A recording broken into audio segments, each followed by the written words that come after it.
बिस्मिल्लाहिर्रहमानिर्रहीम। ई कैट के नए लेक्चर के साथ मोहम्मद सरवर आपकी खिदमत में हाजिर है। आज हम कुछ टिप्स और ट्रिक्स देखेंगे मज़ीद।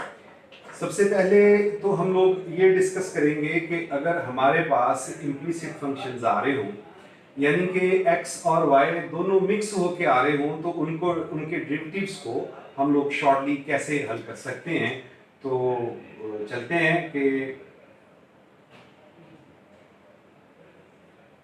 derivatives of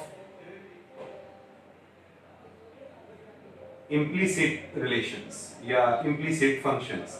implicit को आपने FSC के अंदर पढ़ रखा है कि if x and y are mixed and y cannot be expressed in the terms of x, then it is called the implicit relations। तो इसका जो शॉर्ट फॉर्म है, इसके डेरिवेटिव का फार्मूला बेटे याद रखिएगा कि dy by dx का डेरिवेटिव होगा negative partial f divided by partial x divided by partial f divided by partial y। यानी कि आपने फंक्शन का डेरिवेटिव जो है वो with respect to x partially मालूम करना है। पार्शियली मालूम करते वक्त आपने करना ये है कि उसके अंदर जो दीगर वेरिएबल्स आ रहे हैं या y वेरिएबल आ रहा है उसको एज ए कांस्टेंट ट्रीट करना है और with respect to x derivative ले लेना है। जब आपने उसी फंक्शन का with respect to y partially derivative लेना है तो उसमें बाकियों को कांस्टेंट तस्वर करना है, सिर्फ y के रिस्पेक्ट ही डेरिवेटिव ले लेना है। मिसाल के तौर पे हम लोग डिस्कस करते हैं कि हमारे पास आ गया 4x plus 3y minus 7 is equal to 0। अब हम इस पूरी इक्वेशन का एक लाइन में डेरिवेटिव कैसे सॉल्व करेंगे। dy bye dx is equal to, देखें जी, नेगेटिव ये आ गया। अब आपने इसका derivative with respect to x लेना है पार्शियली, यानी कि y को कांस्टेंट तस्वर करना है। तो देखिए बेटा 4x का डेरिवेटिव x के रिस्पेक्ट आ गया 4, 3 कांस्टेंट है, अब y को भी कांस्टेंट तस्वर करना है तो कांस्टेंट का डेरिवेटिव 0 होता है, 7 का डेरिवेटिव भी 0 डिवाइडेड बाय। अब आपने इसी फंक्शन का derivative with respect to y लेना है और उसमें x को और बाकियों को आपने कांस्टेंट तस्वर करना है। 4 और x अब कांस्टेंट तस्वर होगा, लिहाजा इसका डेरिवेटिव 0 हो गया। 3 आ गया, y का with respect to y derivative 1 होगा, तो आंसर आ गया 3। आप देखें बेटा, बगैर सॉल्यूशन के आप एक लाइन में इसका जवाब निकालने में कामयाब हो गए। अब मैं थोड़ी सी मुश्किल इक्वेशन लिखता हूं, लंबी इक्वेशन लिख देता हूं। फॉर एग्जांपल अपने पास है ax² plus 2hxy plus by² plus c is equal to 0। अब इस तरह की इक्वेशन आ गई अपने पास, इसका हमने पार्शियली डेरिवेटिव मालूम करना है और जल्दी एक ट्रिक में कैसे, एक लाइन में कैसे निकालेंगे, नेगेटिव लगाएं।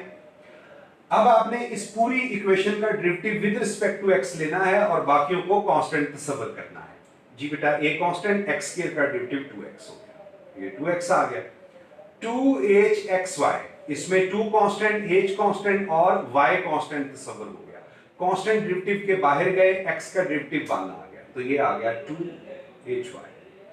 b कांस्टेंट है, अब y भी कांस्टेंट तस्वर होगा और किसी भी कांस्टेंट का जो रेट ऑफ चेंज है वो 0 होगा। c का डेरिवेटिव 0, ये इसका डेरिवेटिव आ गया पार्शियली x के रिस्पेक्ट। अब नीचे आपने पार्शियली y के रिस्पेक्ट डेरिवेटिव मालूम कर लेना है। जब y के रिस्पेक्ट इसका पार्शियली डेरिवेटिव मालूम करना है तो आपने इसमें x को एज ए कांस्टेंट ट्रीट करना है। तो a और x के ये जाहिर है कांस्टेंट के तौर पे ट्रीट होंगे, डेरिवेटिव 0 हो गया।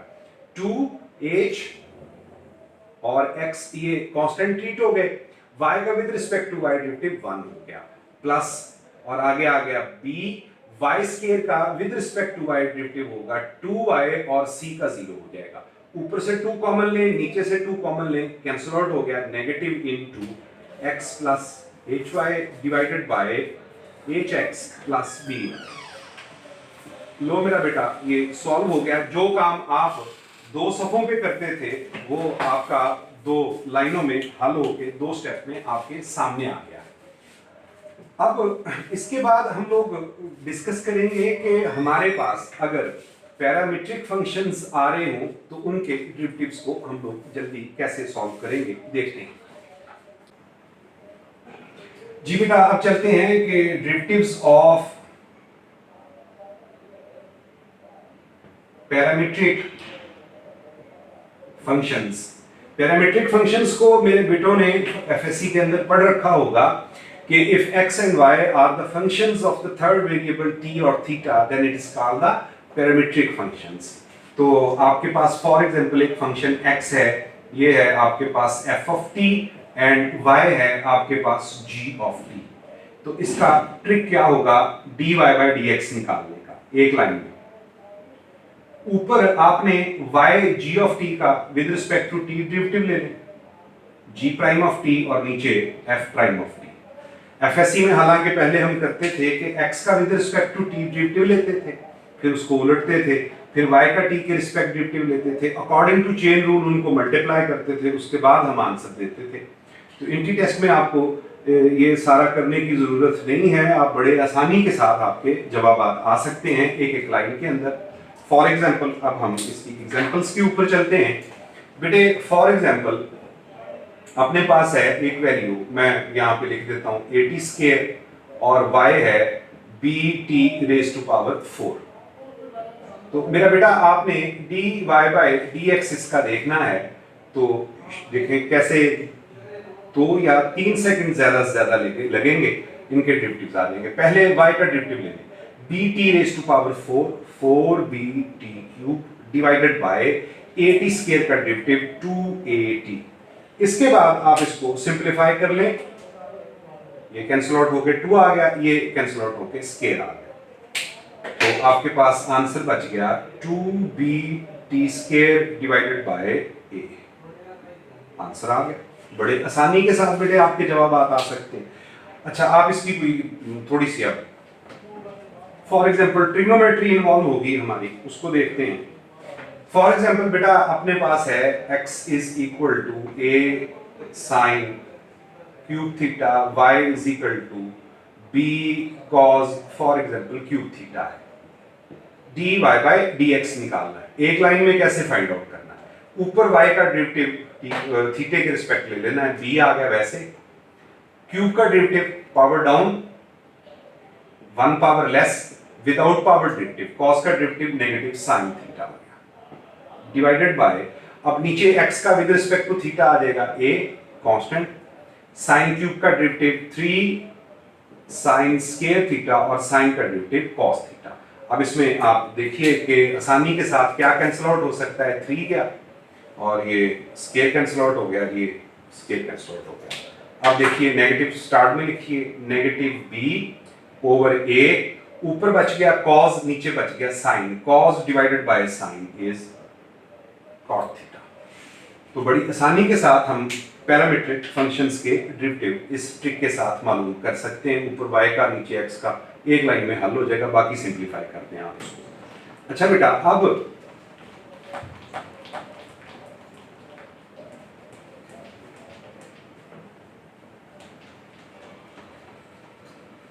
अब कई ऐसी स्टेटमेंट्स आ जाती हैं पैरामीट्रिक से साथ मिलते हुए जिसमें आपसे कहा गया होता है कि differentiate that function with respect to that function.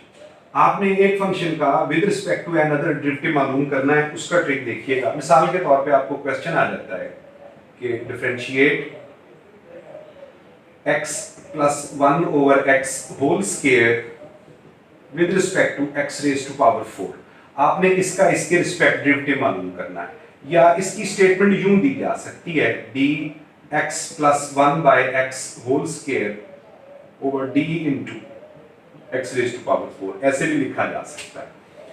तो इसका डेरिवेटिव आपने कैसे शॉर्टली हल करना है, वही पैरामीट्रिक वाला ही ट्रिक है कि ऊपर इसका डेरिवेटिव ले लें, g x plus 1 by x का डेरिवेटिव पावर डाउन, g बेटा 1 पावर लेस और विदाउट पावर डेरिवेटिव x का डेरिवेटिव 1, और रेसिप्रोकल रूल के तहत 1 ओवर x का derivative negative 1 over x square divided by, और नीचे जब हम जाएंगे तो x रेज टू पावर 4 का डेरिवेटिव 4x क्यूब।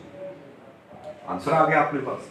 तो जब एक फंक्शन का विद रिस्पेक्ट टू अनदर हो तो जो पहला फंक्शन है उसका ऊपर डेरिवेटिव ले लें और जिसके रिस्पेक्ट है उसका नीचे डेरिवेटिव ले लें, आपका एक लाइन में आंसर आ जाएगा।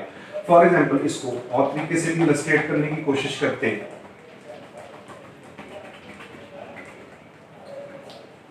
ये स्टेटमेंट अपने पास कुछ यूं है कि differentiate sine raise to power 4x with respect to square root of cos x। For example इस तरह की स्टेटमेंट आ गई, तो आपने इसका डेरिवेटिव कैसे देना है, इसका आंसर कैसे देना है, d by d square root of cos x into sin raise to power 4x। ऐसे इसका ये क्वेश्चन ऐसे भी आ सकता है, ऐसे भी आ सकता है। तो ऊपर इसका डेरिवेटिव ले ले जी, इसका डेरिवेटिव क्या आएगा, पावर डाउन जी बेटे 1 पावर लेस और विदाउट पावर डेरिवेटिव आ गया, डिवाइडेड बाय अब स्क्वायर रूट का डेरिवेटिव आपको पता है कि 1/2 स्क्वायर रूट वाली वैसे और बगैर अब पावर के इसका डेरिवेटिव आ जाएगा, cos x का डेरिवेटिव आ गया नेगेटिव sin x। चले बेटा, अब इसको जहां से सिंपलीफाई हम लोग कर सकते हैं उसको आप लोग सिंपलीफाई कर दीजिए और ये आपका जस्ट एक लाइन में आंसर आ जाएगा। तो आज का लेक्चर यहीं पे ख़त्म करते हैं। ये 3 ट्रिक्स आपने पढ़े, इंशाल्लाह ताला ज़िंदगी रही तो कल मुलाकात होगी। दुआ को रहिएगा। अल्लाह हाफ़िज़।